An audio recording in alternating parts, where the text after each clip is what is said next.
Hey there, everybody! I am the man they call GoobZ. And I'm the one they call Ripken. And we are the WrassleNerds!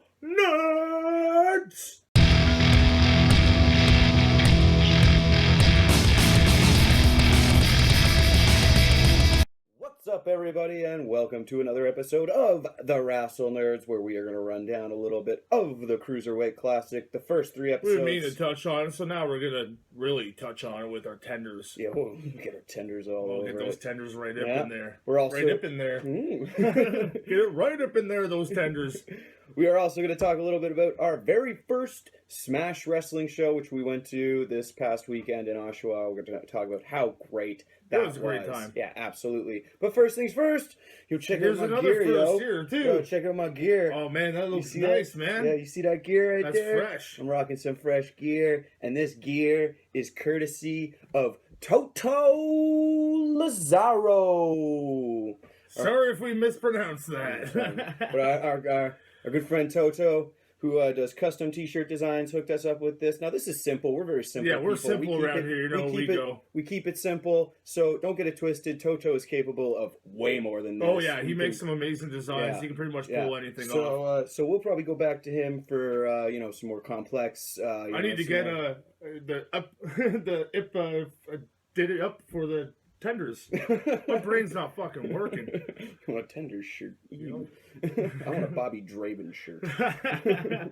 That's another thing coming up very shortly. WNW #1, if it's not already. Who knows? But this fucking editor we have, who fucking knows when this shit's coming out? It's all coming out in random parts now. But early August, it is due out, the very first WNW WrassleNerds wrestling event, and it's a good one. It's long. It's probably going to be a two-parter. We're going to keep them shorter from this point out. We were testing the waters for this first one. We wanted to tell some stories and yes, we did. Start some rivalries and crown some champions. So the first one is a little long, probably a two-parter, but if you want to get your own WrassleNerds shirt, you can contact one of us. We can try to. Of course, yeah, we got Toto at work, so his information is going to be behind us, and they'll be ahead of us too at the end of the show. For sure. So if you need anything done, custom just go check them out. Anything you can think of, definitely check this guy out. Yeah, your imagination is his canvas. Does that make sense? So let's kick right into it with the WWE. No one's ever going to sponsor this show. We're the sponsors of our own show. Fucking right, bro. WWE Cruiserweight Classic. So we are 3 episodes in. Today's date is 3 deep. Monday, so we got another one coming up. But 3 episodes in at the moment. So let's break down what we've seen. We've really enjoyed let's break down something first. What's that? The commentary team. Of course. Daniel Bryan and Marlo Ronaldo are just killing it. Like, Bryan's known most of these guys, so, like, he can really, get right in there, tell you their backstory, tell them, like, how vicious they are. He knows every move name. Same with Marlo, too, is from doing his work over in New Japan and other leagues as well. It's just fucking awesome. Just hearing those two guys is a pleasure because Brian Saxon's not around. Oh, jeez, or Michael Cole. Or Otunga. God damn.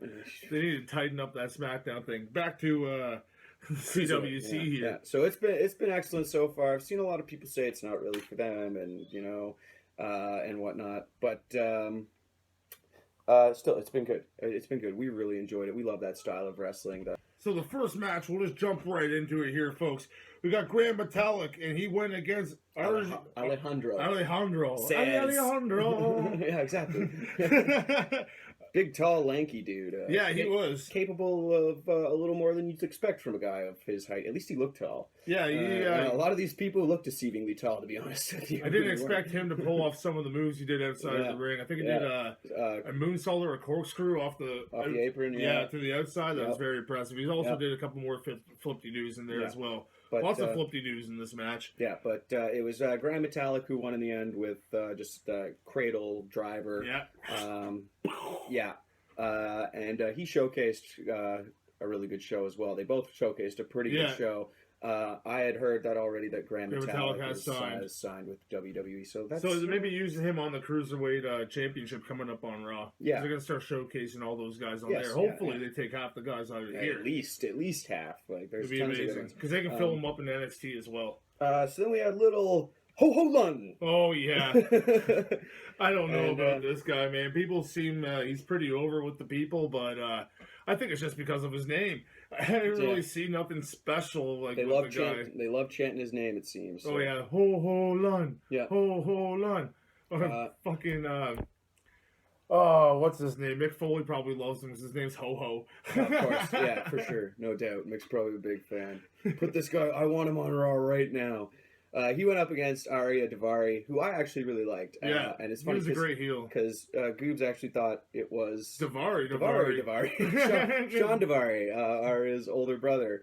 But no, it wasn't. It's Arya Daivari, the younger brother, 5 years younger. Yeah, and he put on a good show. He was very impressive. He made a good heel, like right off the bat. People. Oh, of course, everyone's just gonna hate on him anyways because of where he's from. And you know who his older brother was, the manager of Great Khali and all that. Just a good heel.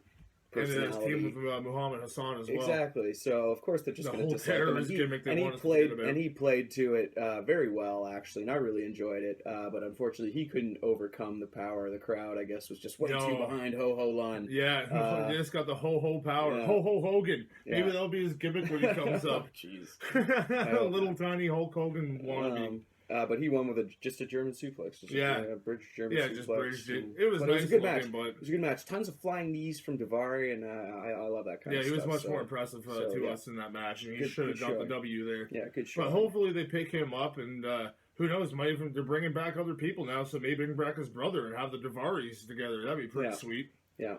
What do we got for the next match? We got Cedric Alexander. He was good. Yeah, very impressive in the ring. First episode? This might be the second episode. We're out of order, but whatever. We're like, it's our notes are just here and there, the first folks. 3 episodes. Our notes are that's all supposed to be. Like, all you need to know is who wins this shit and either who's way, going on to the next round. Cedric Alexander was worth talking about. Now, Cedric Alexander, I immediately said when he came out, I was like, this guy has, Apollo Crews font. Yeah. With the exact same initials. Right on his ass. Right on his ass. And then he kind of just looks like he's got like a Darren Young face to him, just a bit bigger and stuff. And I'm just like, oh my, this is Apollo Crews meets Darren Young. But nonetheless, no offense to him whatsoever. I'm just saying, just his general look. Great competitor. Amazing, yeah. Yeah, he took the win over Clement Petoit.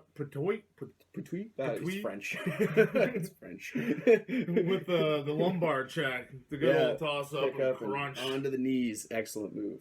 Just absolutely devastating. Yeah, and then we know this match was definitely not an episode. We'd like to break them down much more, but we kind of slacked on this. We have a lot of matches to get through, so let's give them basically the ending. Not to mention, we still have to talk about Raw and SmackDown of the first week, but we're gonna wait until we're gonna go 2 weeks. We're gonna talk about the first 2 weeks of Raw and how they impacted because. A lot of stuff happened, and I like to let it digest, because the first episode, of course, is going to be fucking great. That was a big dinner. But to really judge what's going on in this new era, we got to see the second episode, and then let it fully digest, and then give our best review. See where they're going with it, kind of thing. So again, out of order, this was not in the first episode of the Cruiserweight. We're going to talk about it anyway. The Brian Kendrick versus Raul Mendoza. And... Brian Kendrick, I don't know, man. You said right away he looks like a meth addict. He did not look good. He just skin and bones and long hair. Hanging out with Jeff Hardy too much. Dirty beard or Matt. He looked broken. Broken Brian Kendrick. The broken Brian Kendrick. But Daniel Bryan was really putting them over. Those two, they trained together. They were trained by Shawn Michaels himself, so... Yeah. They had their first match together. Extremely highly of him, even when he resorted to heel tactics. Yeah, he was still okay praised with it. Where he said, "Oh, he's so smart. Brian Kendrick is so smart."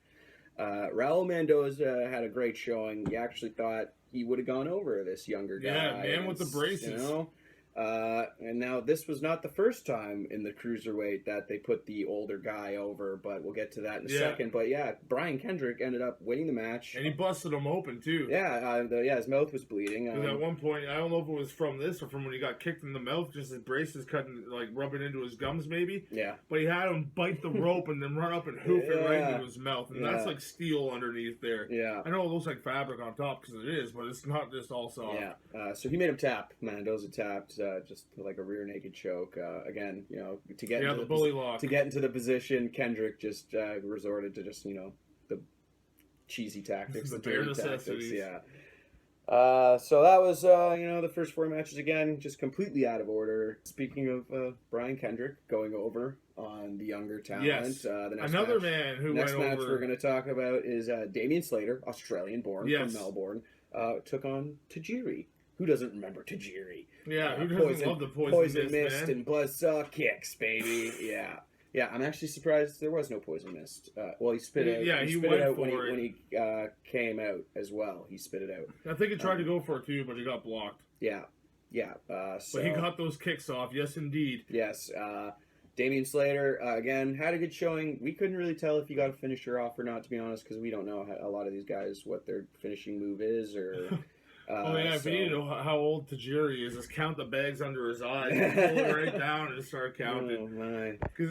I don't know. He still moved pretty good for a guy his age. He must be over 40. And that 204 or 5 pound mark, yeah, a little questionable, but regardless, he did move pretty well for his age. So he beat Damian Slater with a buzzsaw kick straight to the head. Yeah, Slater still had a good showing. He got moves off. He had some near falls, and again, we were surprised. Like, this is 2 older guys that you've now pushed forward to the second round in favor of 2 younger guys. Yeah. Next match, TJ Perkins versus the Michael Jackson German, the Mac. The Mac. Yeah, we've seen TJ Perkins once or twice in Evolve. Yeah. Well, not live, just watching Evolve on TV. He's an excellent really enjoyed wrestler. him there. Really enjoyed him here. Yeah, extremely technical. He will work you, and that's exactly what he did. He ended up beating up the Mac with... the Mac, I don't... It'll get over with an indie crowd, like the whole Michael Jackson dancing thing. People would fucking love it. For sure. But as we all know, you do great down there. But as we all know, sometimes, Adam Rose would attest to this, sometimes a gimmick that works over on a smaller crowd just flops when you hit a big crowd. And I think that's what this would do, because... One match is enough. I don't really need to see this again, to be honest. Yeah. So TJ Perkins won with a submission for figure 4 deathlock.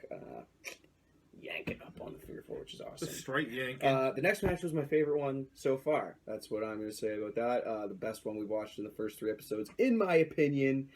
You're allowed to have that. Thank you. Someone might not think so, but I say you are. Lince Dorado versus Mustafa Ali. I think both these guys just fucking put on a hell of a show. Yeah, they brought it. They were both just mad impressive, and I couldn't pick one who I wanted to win.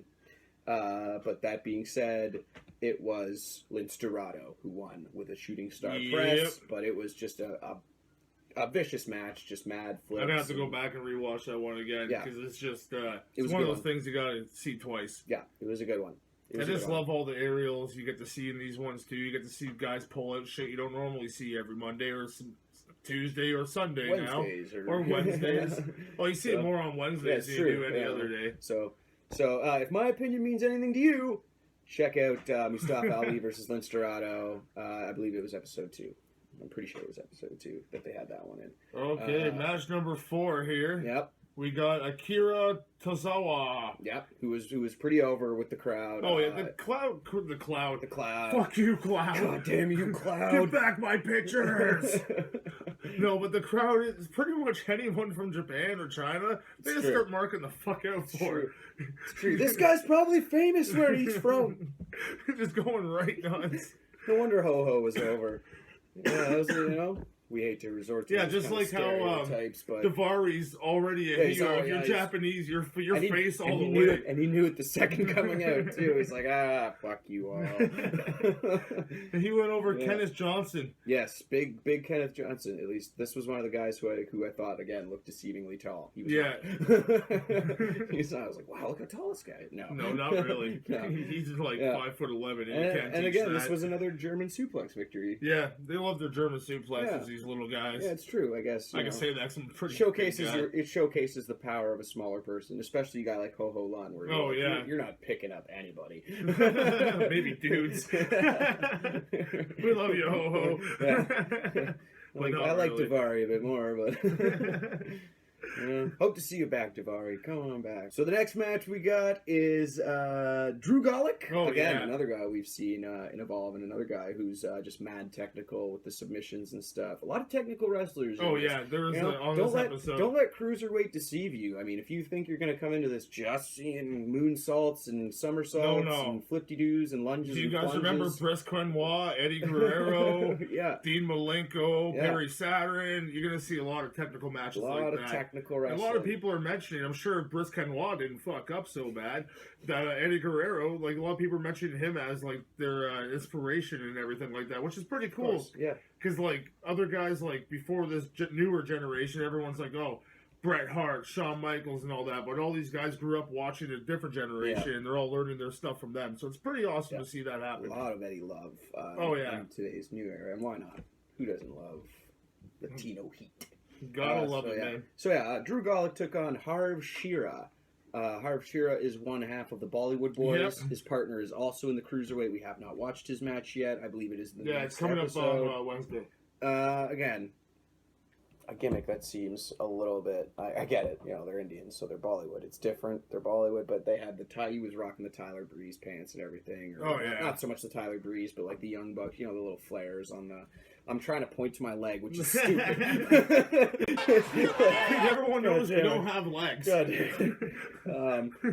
just two torsos that just sit at a table. The little flary things, and just another guy who's really vain, and it's just. Stop mentioning Flair. She'll pop up if you mention her name 3 times. It's just. Hi guys. Or he will.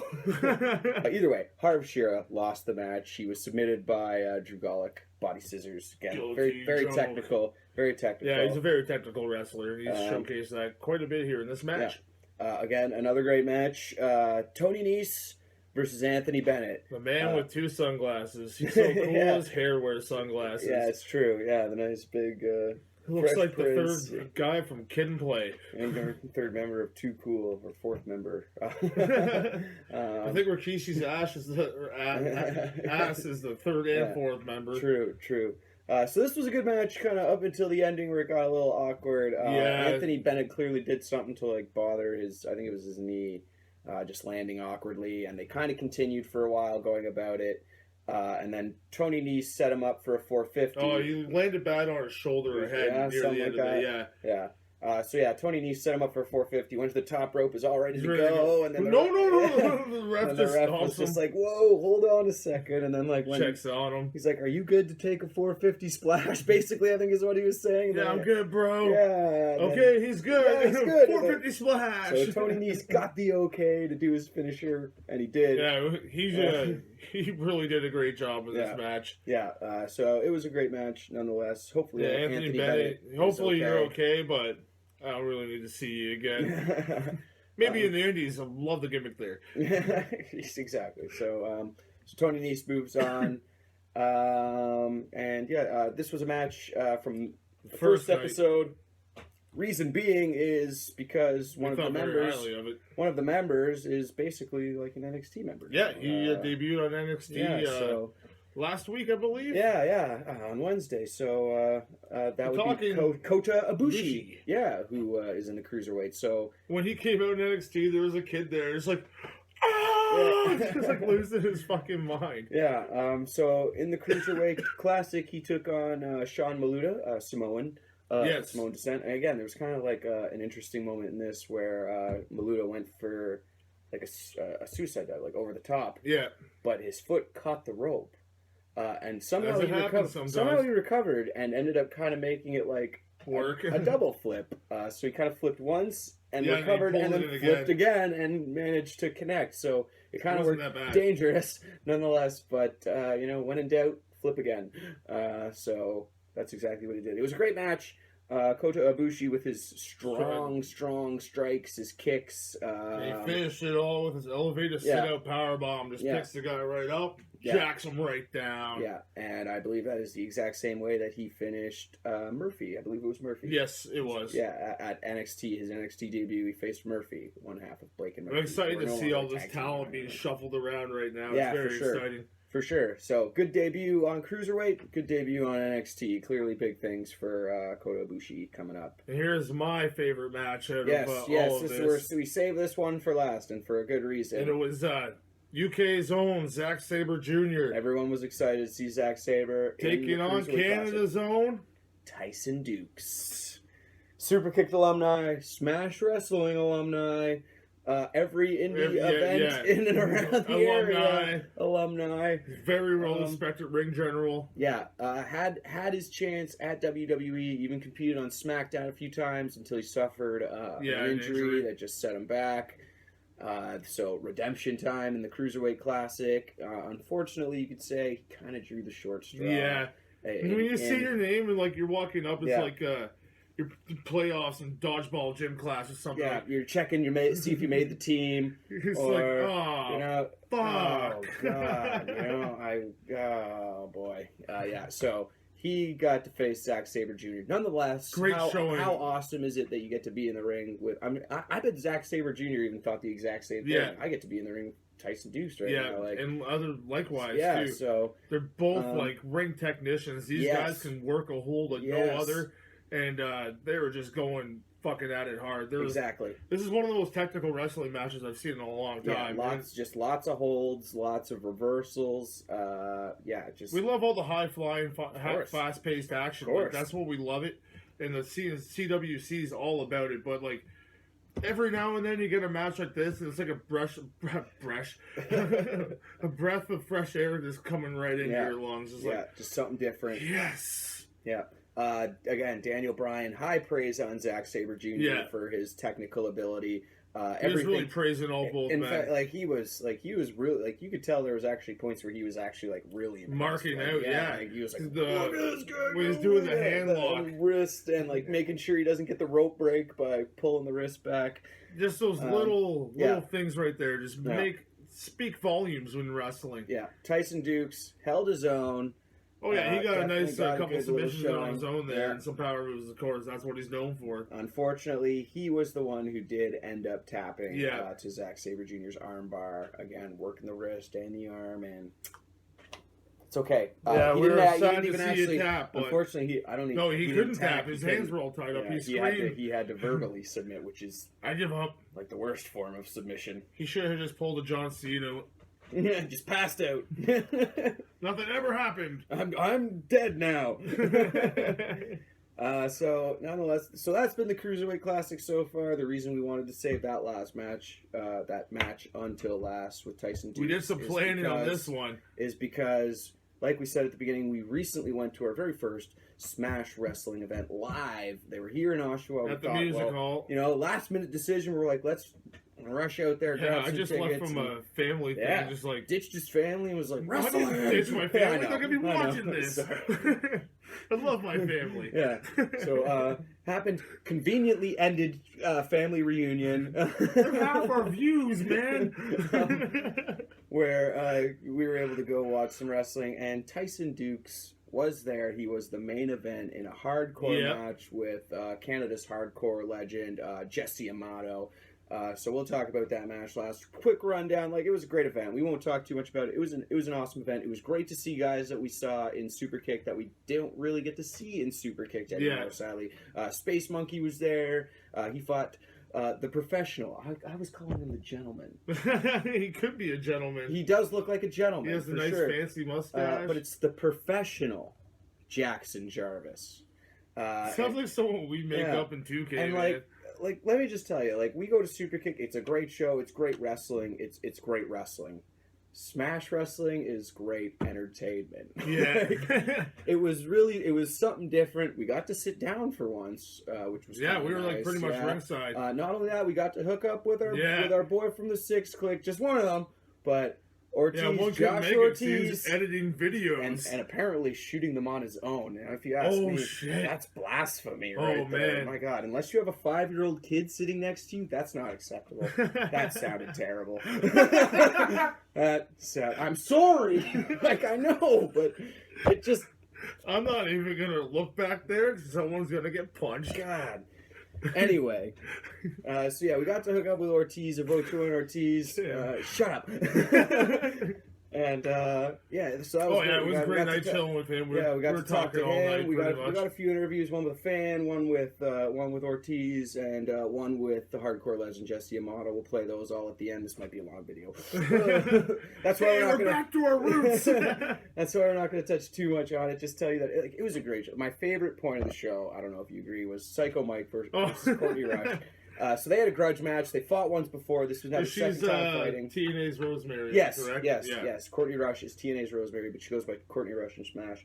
Jimmy Corderas is also their referee, former WWE referee Jimmy Corderas.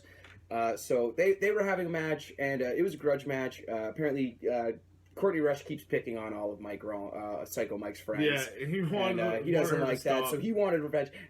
So he comes out all cocky and all Psycho Mike like. At one point he yells, "I'm gonna win because I'm a boy and she's a girl." And but we're just losing it. But it was really funny. So they're not actually wrestling; they're just kind of yelling at each other. And Psycho Mike is still noticeably scared while trying to act tough. Yeah, he's always backing up when she gets close. Anytime they do start to grapple, he would grab her hair and just pull her down and then just kind of cheer quickly like, yeah. So she'd leave the ring and she'd go grab a chair. So he would leave the ring and be like, no. And like he'd get the ref to separate her and, like put the chair down and I'll come back in. Comes back in, pulls her hair again, cheers again. So she leaves. Like full on leaves, like up the ramp and goes and comes back with a gun. The little toy plastic gun, but nonetheless they made it seem like she's holding like a real rifle. So he's freaking out. Don't shoot me! She's got a fucking gun! So Jimmy Corderas comes out and he says, "All right, everyone settle down." And he sets up 3 chairs in the ring and they all just kind of sit down and hash it out. I'm just like, this is Smash Wrestling right here. Like, we're sitting down during a match and we're hashing. Eventually, the match got underway. Picks back up. Speaking of, we were talking about Poison Mist and Tajiri. Courtney Rush has a Poison Mist of her own. Yes, she does. But Psycho Mike, being the genius that he is, was ready for it. And brought out some goggles. And puts them on. And it's like, oh, it doesn't work! It doesn't work! And then, so she did it, and he's like, So rather than do the mist, she comes up and kisses him. And gets all the goop. Oh, yeah, I thought he got some of his eyes from the goggles. No, he still had the goggles on, and he was fine, but she kisses him and gets all the goop in his mouth, and he just, like, it's running down, like, a lot of it. There was a lot of it. I don't know how she maintained so much of it in her mouth still, but there was tons of it just running down his face. You've probably seen some videos that can explain that to you. And he just wobbles, and then he yells the famous Simpsons line, "The goggles do nothing," and then drops. It was goddamn hilarious. Yeah, so just great entertainment. We got to see a triple threat tag team match. Yeah. Smash Brothers in there. Super Smash Brothers. It's great to see them live. Evil Uno and Stu Grayson, who GoobZ got a picture with. He also bought the shirt. He's also known as Dos. He calls himself. He says Stu Grayson on his shirt. So that's what I'm going with. So. But yeah, so Super Smash Brothers, Tabernacle, the team. Oh yeah. They were entertaining as hell. Yeah. So just a great show all around. So the main event, hardcore match. Yeah. Tyson Dukes, fresh out of the Cruiserweight, obviously. Well, I guess not fresh. It was filmed. I guess. Yeah, it was filmed beforehand, but nonetheless, back in Smash. It's recent. Yeah, it's recent. Versus. Canadian hardcore legend Jesse Amato. If you've ever heard of Jesse Amato, seen his matches, you know this guy's willing to bleed, cut himself up, do anything. He's crazy. So basically at the beginning, Tyson wouldn't let much weapons happen. Exactly. Though. Basically at the beginning, Tyson Dukes was doing everything he could to prevent it from being a hardcore match. He wanted to keep it technical, kept to his holds, and just made sure Jesse. But eventually, things got out of hand. Chairs started flying. At one point, Jesse got slammed onto some chairs, and then eventually we barbed wire 2x4 or not 2x4, barbed wire plyboard. Yeah, covered in barbed wire. So they brought that out, set it up between 2 chairs, and Jesse was all ready to put Tyson through it. Tyson wasn't having any of it. He ended up not only first he picks him up, does the fireman's carry into a table, which is set up in the corner, picks him right back up and does the same. I guess Death Valley driver, fireman's carry driver, whatever you want to call it. Into the barbed wire for the victory, for the pin. Jesse got up. He's literally covered in barbed wire. It was funny right at the end of this. I saw the ending of the match and everything, the celebrations. I've been waiting already an hour and a half, maybe 2 hours to get a Smash Brothers T-shirt. Yeah, it's true. Because the guy there is like, no, you gotta wait for them. You gotta wait for them to come out, man. So when I'm waiting for them to come out, I'm like, please come out. I see him come walking by with the barbed wire all around. I'm like, hey man, that's a great match. I was gonna ask for an interview, but like, I don't know. Yeah, you got one after the barbed wire got taken off. Removed. Of course, you got to give the man. And I did touch it, and it was sharp. Legit.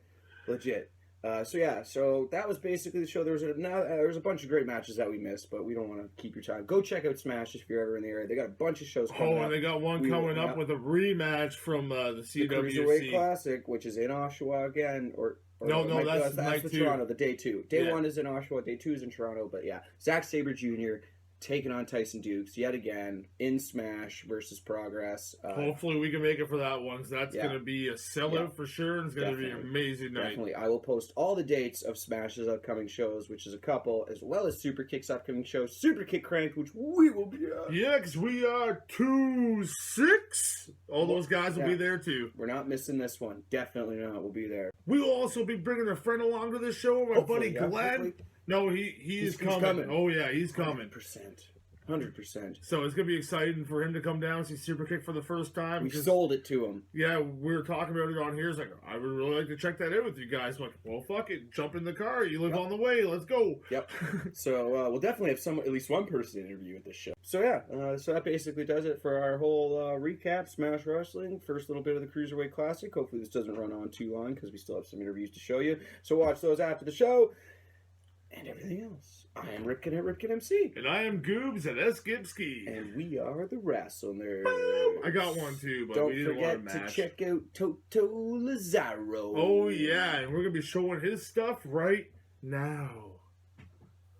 We got a fade.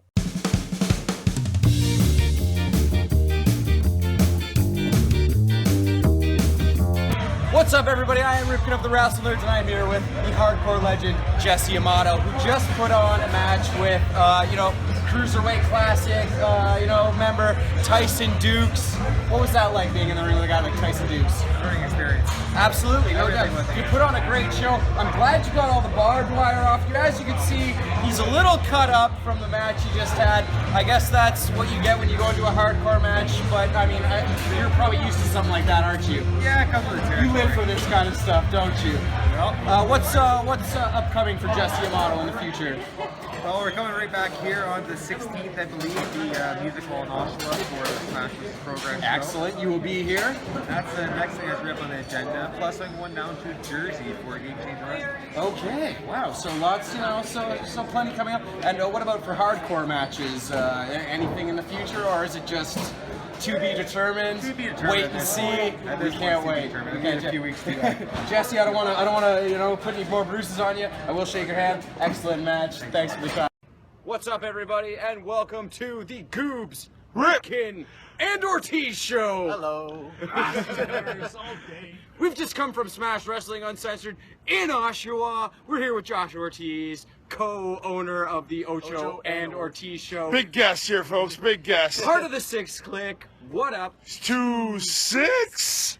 And Josh, what did you think of Smash Wrestling tonight? Another great show, as always. They honestly put on some of the greatest shows in the GTA. Yeah, pretty much GTA. Any of the other indie shows that do it, like Super Kicked is great. We all love the Super Kicked. Yeah, VCW does a good show too, but Smash always hilarious show. It's pretty great. I mean, this is your guys' first show. What did you? Yeah, we broke our cherry to it. Oh god, yeah, no, I love the Psycho Mike versus Courtney Rush. I thought that was fucking hilarious. I thought that was great. The triple threat tag team.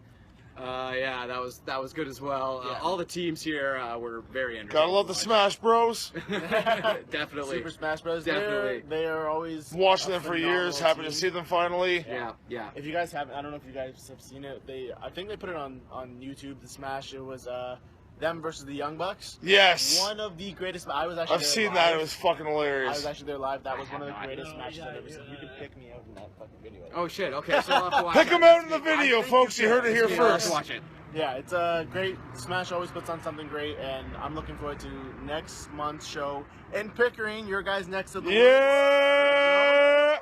Super Showdown 4, I believe. That's the one. Come check that out. Tariq versus Mark Haskins. Tariq, next world champ for Smash. You heard it here. For sure. There you go. Agreed. Agreed. Great show. Have a good night, Josh, guys. it was Thank great you, to see everyone. Have a great night. What's going on, everybody? It's Ripken with the WrassleNerds, and I'm here with Leroy. We've just gotten out of the Smash Uncensored show here in Oshawa. Leroy, what did you think of the show? Honestly, in my opinion, for what it is and everything that was ever to come out of Oshawa and all the Oshawa Smash shows, this was one of the greatest shows that I've ever seen. Pure athleticism, pure choreographics, For sure. everything about it. I agree. I mean, the theatrics of it, everything. What was the best match of the night? For me, it was the triple tag team match. Triple tag team Sorry, match. that took. We had Tabernacle the team, I really think Super that Smash Brothers, and Hacker Scotty O'Shea and Brent Banks. I was gonna say, in my opinion, Hacker, Scotty O'Shea, and Brent Banks Great really team. took Great the team. show. Great, despite their animosity towards each other. But that's what makes them. Of course, you such know a what, great team. In an indie promotion, what can like choreograph the dynamics between a certain team that you would see on mainstream TV is exactly what you would want to see in town.